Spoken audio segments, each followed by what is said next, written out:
Halo Sobat Strategi, saya Fauzan. Saya dari Strategi Channel. Kita akan wawancara dengan Duta Besar Afrika Selatan. Mari ikut saya.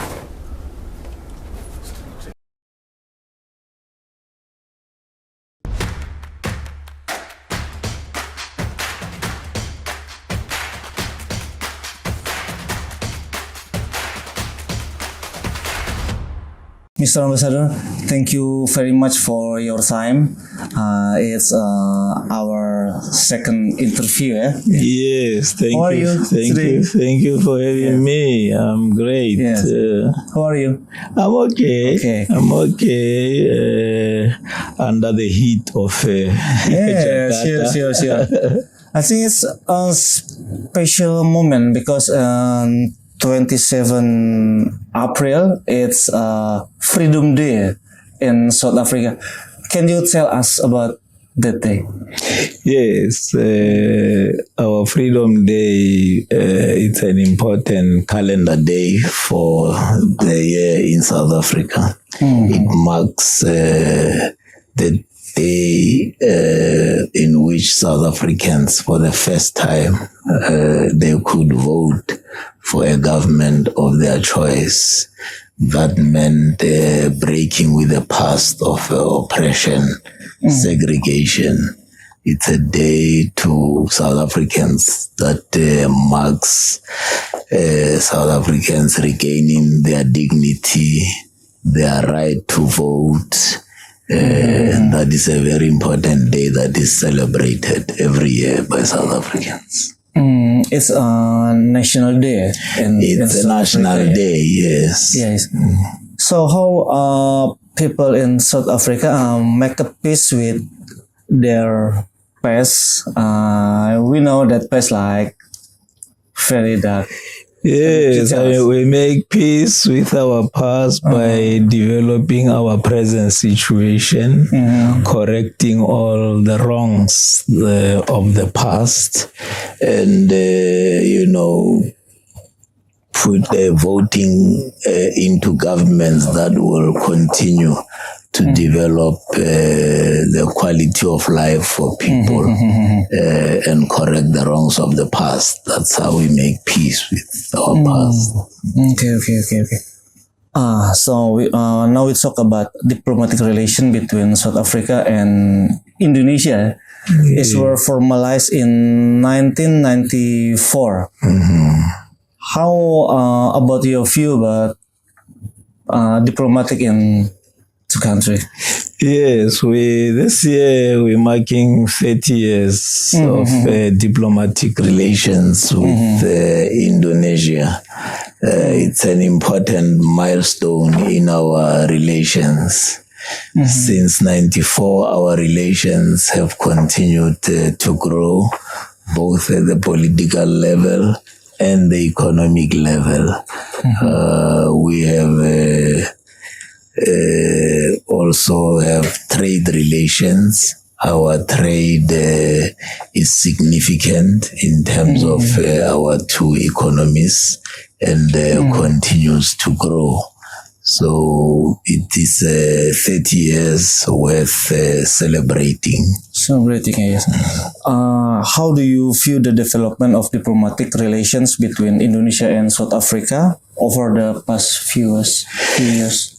It has grown from strength to strength, and it has its high points.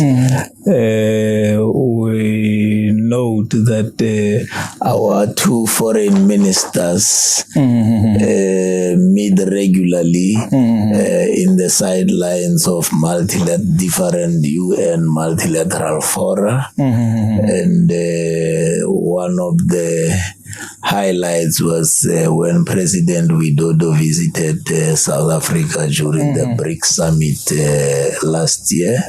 He was accompanied by a big delegation of business people who got the opportunity to interact with other business people in South Africa. So that builds on the relationship. So Indonesia will have a new government result from our election on February 14th. what do you think about is the new government will more strengthen relation between two countries, or what do you feel about that?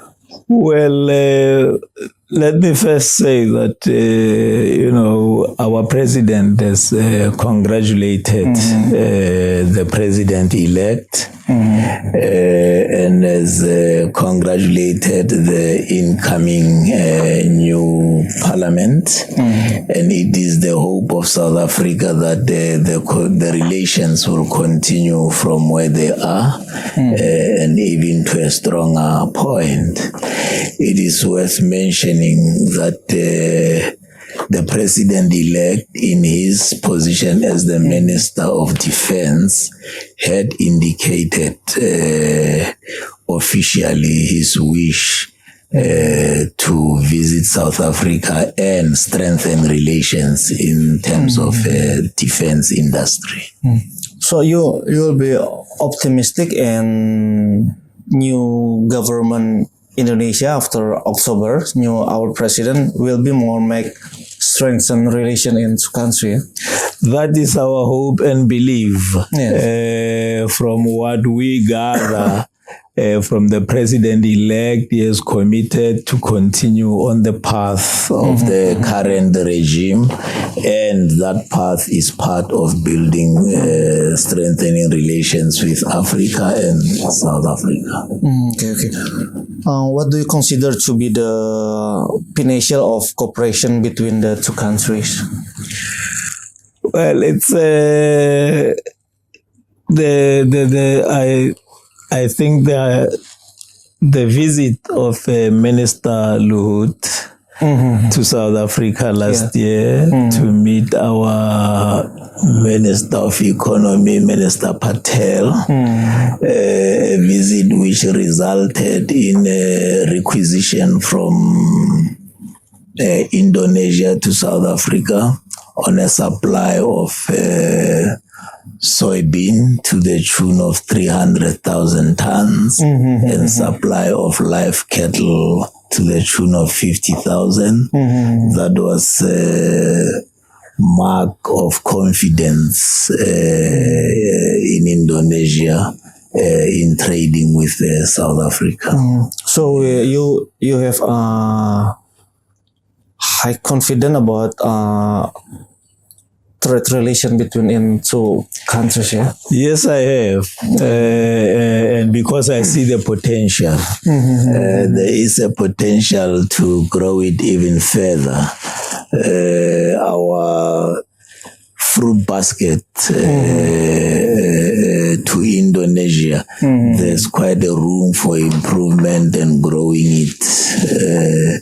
And we have prospects in development in a defense area. We are also concluding memorandums of understanding in the areas of fishery, special economic zones, and agriculture. So I'm confident that there is prospects of improvement in trade. We see a military industry in South Africa. It's grow, but export to Indonesia. Import to Indonesia. It's not really high. What do you think about that? It will be import our other military equipment to Indonesia to trade to increase trading or what? Yeah, I mean, if you look at the trade stats of last year, they indicate that South African exports to Indonesia have grown quite significantly, and we hope that this year the same will occur. Indonesia, of course, in terms of trade balance, they seem to have exported more to South Africa than we do. But, that's continuous way of business. It will fluctuate. 1 year will, like last year, I think our exports to Indonesia increased exponentially compared to the Indonesian exports to South Africa. Beside agriculture imports Indonesia, it's necessary to increase like defense trading South Africa in Indonesia. Yes, it's important to diversify and wherever we have the capability to export, we should. We also export in terms of chemical products, mineral products. So the defense area is one of the areas that could be strengthened. Okay. How do you see the economic role in strengthening bilateral relation between the two countries? I mean, yes, the economic role is the centerpiece of relations between two countries. And it happens in two elements. It's in the element of trade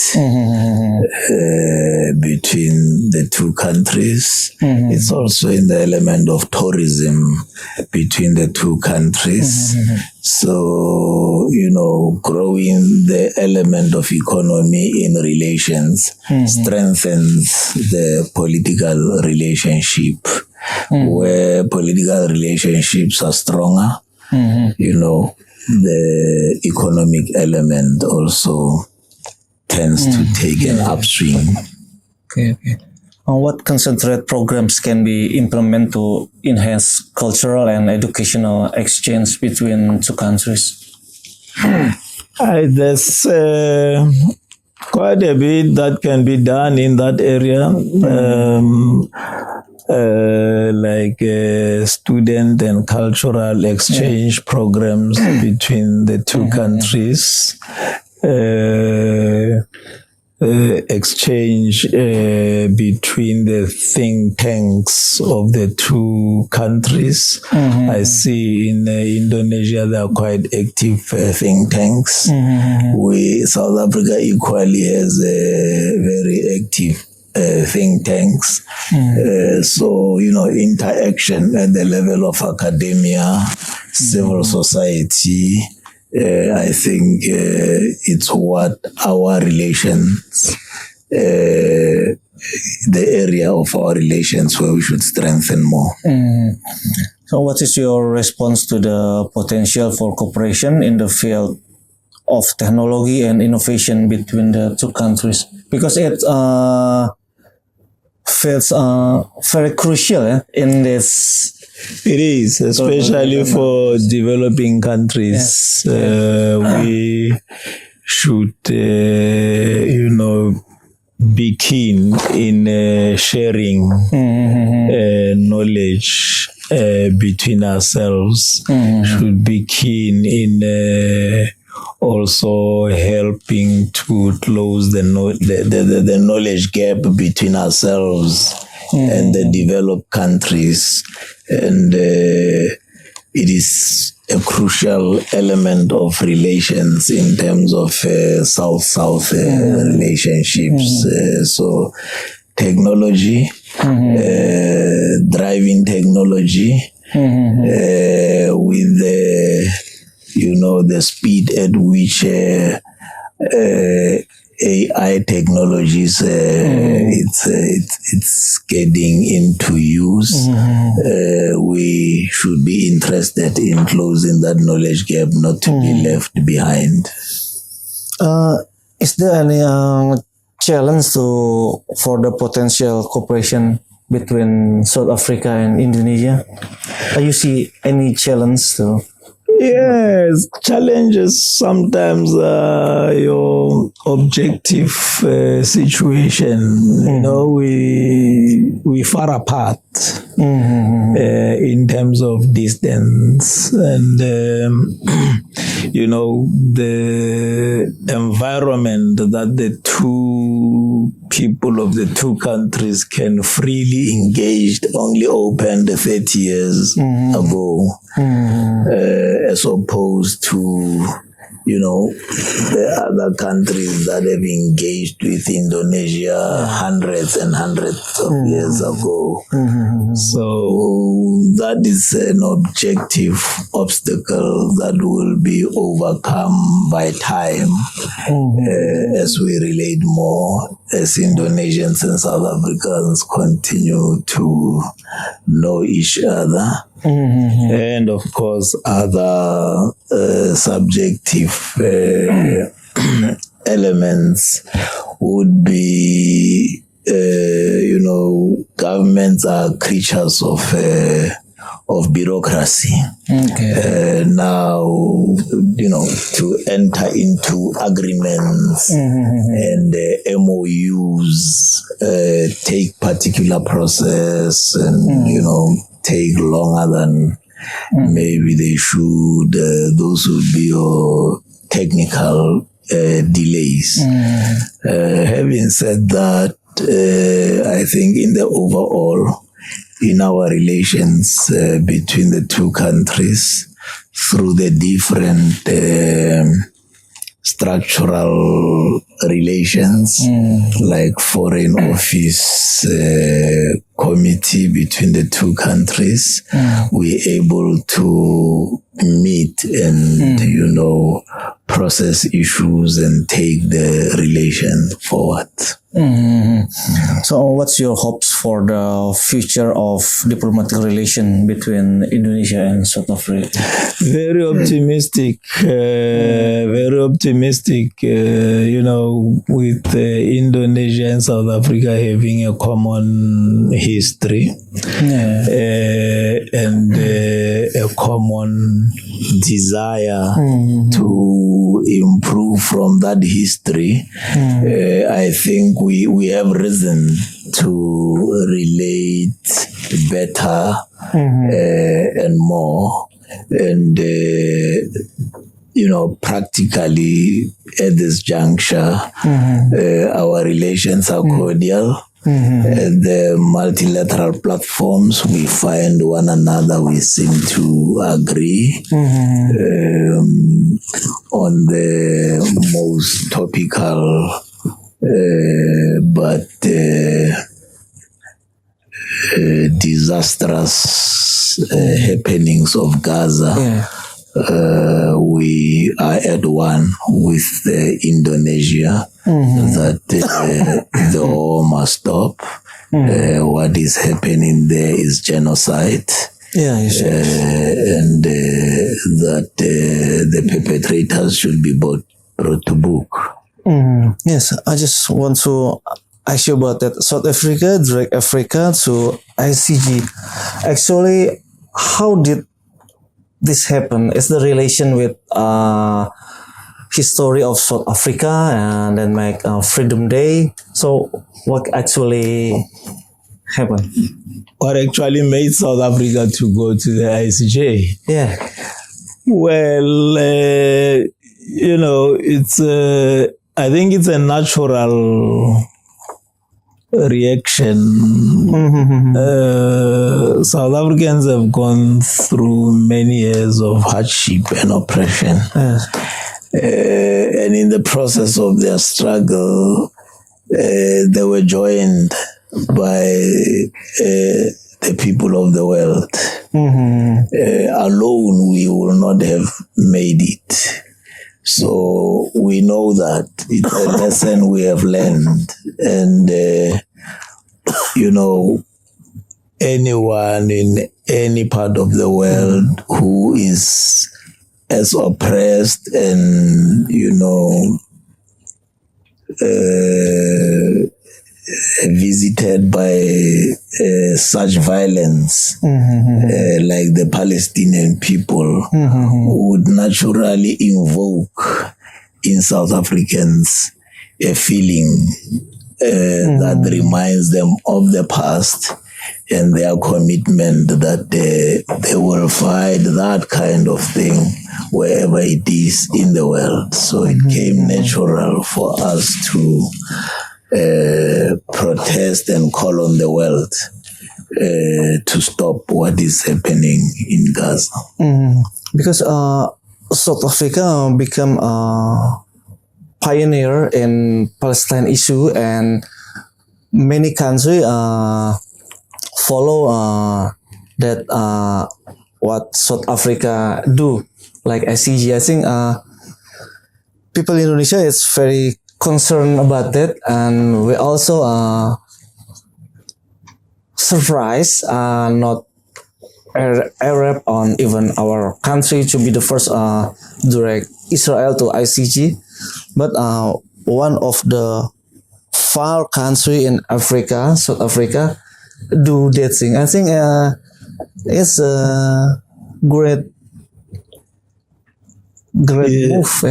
Yeah, I mean, we far in distance, but we next to each other in experience of what oppression is. And you know, when we were in the trenches of the struggle, remember our liberation, South Africa's liberation movement shared the same trenches with the liberation movement of the Palestinian people. And that is why Mandela made a call to South Africans to say South Africa is not free until the Palestinians are free. So I think it is in that spirit that we feel very close to the Palestinian cause. This what you call is nature diplomacy in Den Haag, maybe. Yes, it's I don't know, because every country if make something like that, they always think about national interest and nationalness. We didn't see what national interest South Africa for what the do in ICG. Well, it's in our national interest to speak about injustices and to support those who are oppressed. Because if we don't, the oppressed will be left to perish. And if that same evil is visited on us, we will not be supported by anyone. So, you know, it's in our national interest that there should be peace all over the world. If there's peace and no oppression anywhere else, then we as South Africans also are assured of peace. Okay. Okay, I think this is enough. Thank you very much for your time. My pleasure. Yes. Yes, thank you so much. Yeah.